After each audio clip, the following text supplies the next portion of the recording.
Hey guys, so today I'm going to talk about how to use TDS to auto-generate glass models. In my last session on TDS, I showed how to set up a multi-project TDS instance in your solution.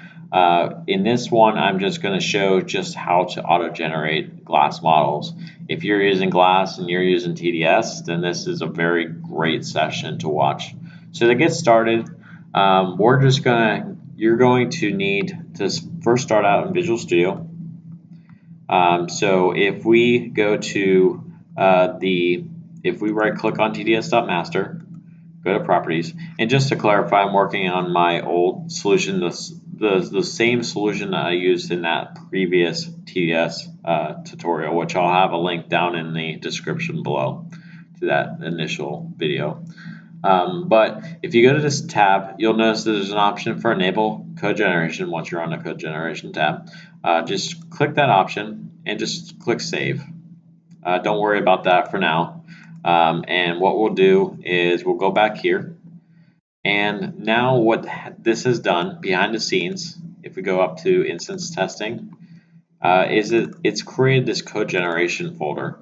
This typically doesn't exist until you've enabled code generation. Once you enable it, it will show it. So what we need to do is, if you've gone out to TDS's GitHub, they have T4 templates there. I have some T4 templates on my own repository inside GitHub. You can basically pull in these T4 templates that are freely available. I've already downloaded basically a zip file of my T4 templates, and all I'm going to do is copy these over into this code generation folder. But we're not quite done because I've downloaded these from the web. If you're using Windows 10 like I am, or even Windows 8.1, I think also has this feature. It kind of blocks you from downloading malicious or what could be malicious files and running them locally without you saying, "Hey, don't protect me in this instance," because we know where this came from. So, and we know what it's going to do. So we'll right click, go to glass header, and we're basically unblocking the files. So we're just going to go quick and through this and just unblock them. And you will see this with other types of files as well. PowerShell scripts are another one that's popular. If you download those from the web, you have to unblock them as well. So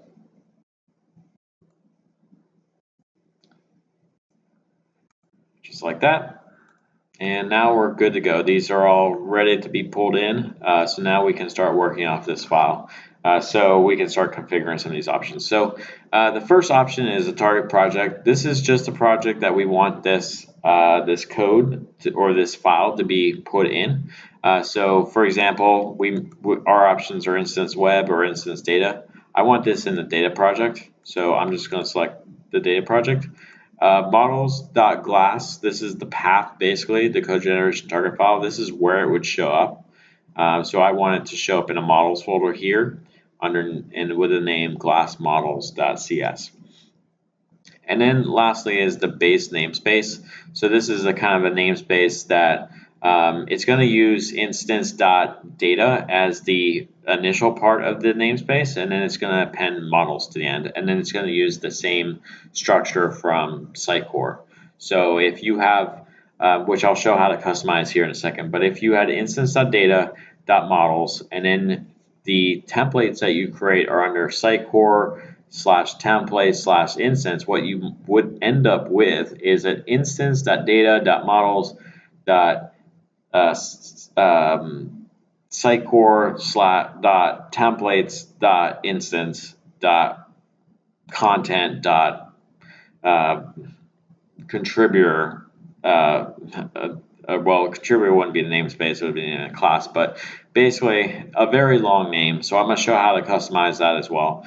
And lastly, you're going to have the option to specify a transform file and a base project transform file. So one is just the header. Oh, I forgot one step. Before we do that, we also need to make sure these are included in the project. So if we click on code generation templates, click on show all files, you'll notice that now we see all these items. So we can just click them all and do include in project, which will show an error, but it's actually adding them. And it's all set to go. So now you should see you should see these options underneath these. So we're going to select for the header transform file, we're going to select the glass header TT file. And then for the base project transform file, we're going to select the glass item.tt file. And that's pretty much it. There's a few other settings here, which I was about to show you, but when I click save, it actually auto-generated the file, which I'll show why it's erroring in a second. But the additional code generation properties, these are, if you wanted to add additional properties that would be passed to your code generation files, you could do it here. I'm not going to cover this in this session, but I'm going to show this in a future session where you can use this to kind of customize some of the things I'm going to customize in the T4 template today. We can actually customize through this and make them a little bit more dynamic. But anyways, so that is that, but we just got an error saying it wasn't working. So why is that is the question. So if you switch to the team development for Sitecore in the output window, it will show you errors that have happened during the generation. It's basically complaining about a bunch of things. This took me a little while to figure out what was causing this, but it's actually a really simple issue that would cause these really poorly descriptive errors. So if you go into each of your T4 templates, these TT files, first and foremost, you might want to consider downloading some sort of T4 editor. I don't remember which one I'm using off the top of my head, but it makes it so instead of all this being plain text, this is actually code. So you can make big changes and have IntelliSense, whereas usually with a T4 template, you wouldn't have all that. So so the issue with this is just this, there's a space behind these closing write statements, and that's causing these files to fail. I know that sounds really basic, but that's pretty much it. That's the only reason they're failing. So let's just go through them real quick and make it so they don't have that issue.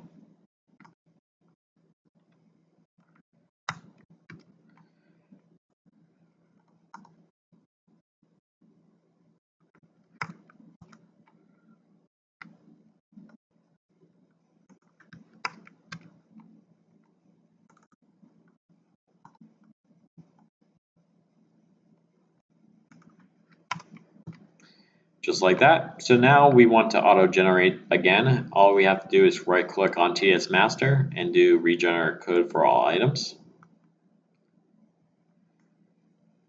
And now you'll see that it's done it again, but it's not causing it to fail like it was before. If you'd opened this file before I regenerated it, it would have been full of errors, but now it's going to not be full of errors. So if we go up to models, glass models, and open this, now you'll see that the file has been generated. As you can see, it's not full of errors, and it's pretty, it's pretty large document. As you build more and more templates, this file would get pretty massive.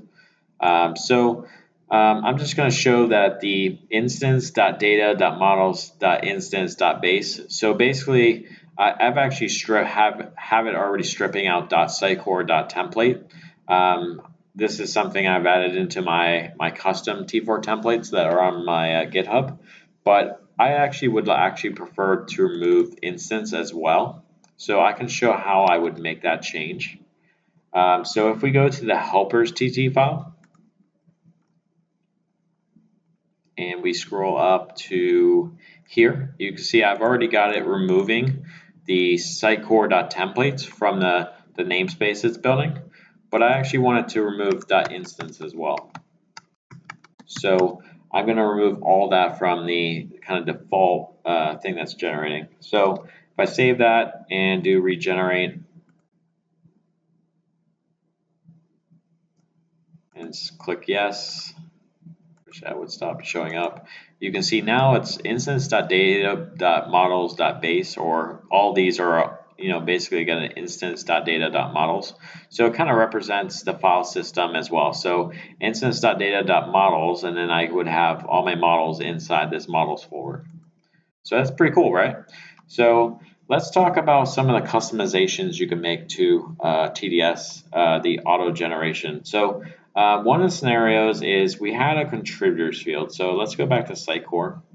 And we had this article item, and the article item has a contributors field, which is a multi-list.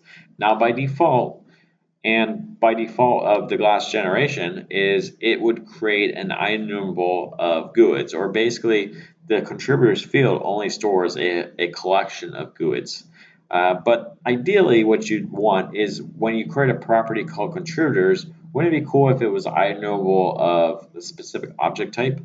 So, for example, if it's auto-generating contributors, wouldn't it be cool if it auto-generated it and created enumerable of contributor instead of enumerable of GUID? That would be really cool, right? So that's actually possible with TDS and code generation. To pull that off, all you have to do is kind of um, customize how it generates that, and it's pretty easy to do. So if you go into TDS.master and you find the templates and you kind of navigate to you find the article. Inside the article there are fields and they are represented by items as well. And if you select the one called contributors, you'll see that it gives you a bunch of options down here. So all you have to do for customizing what data is spit out basically of the code generation is customizing the custom data kind of attribute down here. So if you just were creating one GUID, let's say you had a drop list or a drop link, and it's just one GUID, and you want to convert that to just one single object, you would do type equals and then its data type. So for this, it would be let's go down and find a contributor.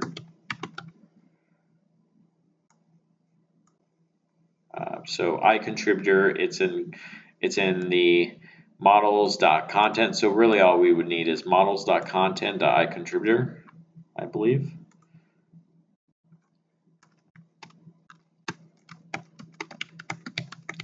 But the problem is this would only, so if I regenerate,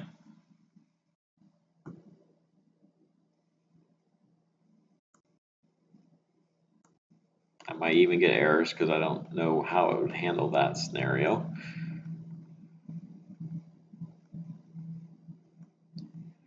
Let's just, there we go. So contributor, you see it's actually generating a models.content iContributor contributors.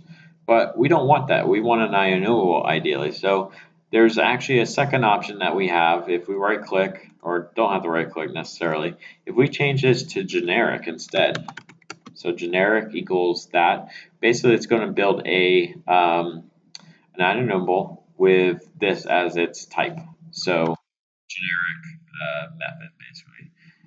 So if we go back up, regenerate again,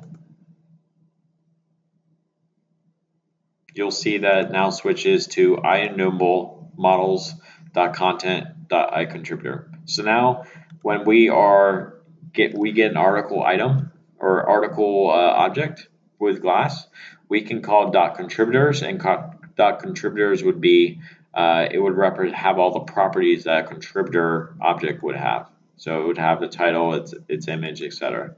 So that's one type of customization, but there's another type as well. So let's say you want to add additional properties to, for example, the article. I don't have a really good example of this, but let's say we go up to models and we want, so since this sits in content, we would actually create an additional content folder here. I try to keep the structure, the file system structure, as the same as how glass is generated. So at first you have to kind of match it. You have to kind of customize glass in the T4 templates to get it match your file system. But after you have it matching your file system, then you have to match when you start creating partials, which is what we're going to kind of cover in this area is partial creation. Basically, partial interfaces. Everything inside this auto generative file is creating these partials. So one strategy with that contributors that we just covered is you could create a, let's say you wanted another I article. So typically how I handle this is I actually create the concrete implementation in the interface in one document.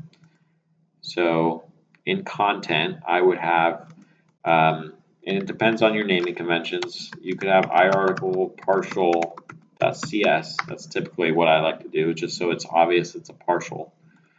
We would have two things in here. You'd have a public partial class, and you'd have a public or a public partial interface. That's actually in the wrong order. You'd have iArticle here. So if you wanted a contributors field, or in this instance, since there already is a contributors field, let's say you wanted to call it contributors extra. And this is not an interface, so I can't do it like that. Contributors extra. That's a property, so I would have the type it returns, which I would want it to return INoble of iContributor. This is assuming that we couldn't do let's say that option I just showed you where you can customize what it generates. If that wasn't possible, this would be the other alternative, but you'd have to give it alternate names, which is kind of annoying about that. So you couldn't call it contributors because there's already a property called contributors that's in this instance, we're assuming it's returning just a GUID of enumerables. But if you wanted to extend it, we would have to create a new property name and call it enumerable of contributor. And then we would just build a concrete implementation of that. So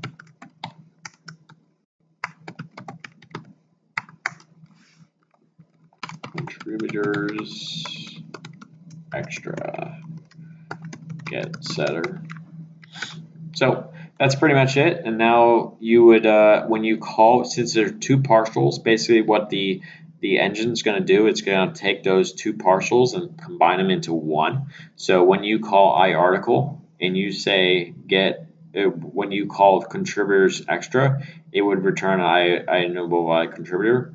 Since our example previously showed how to already generate where the contributors property is actually generating iEnumerable contributor, we don't necessarily worry about that so much. But there might be an instance where the properties are generating, here's a good example. So if we had a blog, so I think that's under page, and we wanted to return, so example 2, I think there's something called pages. Let me refresh my memory on this.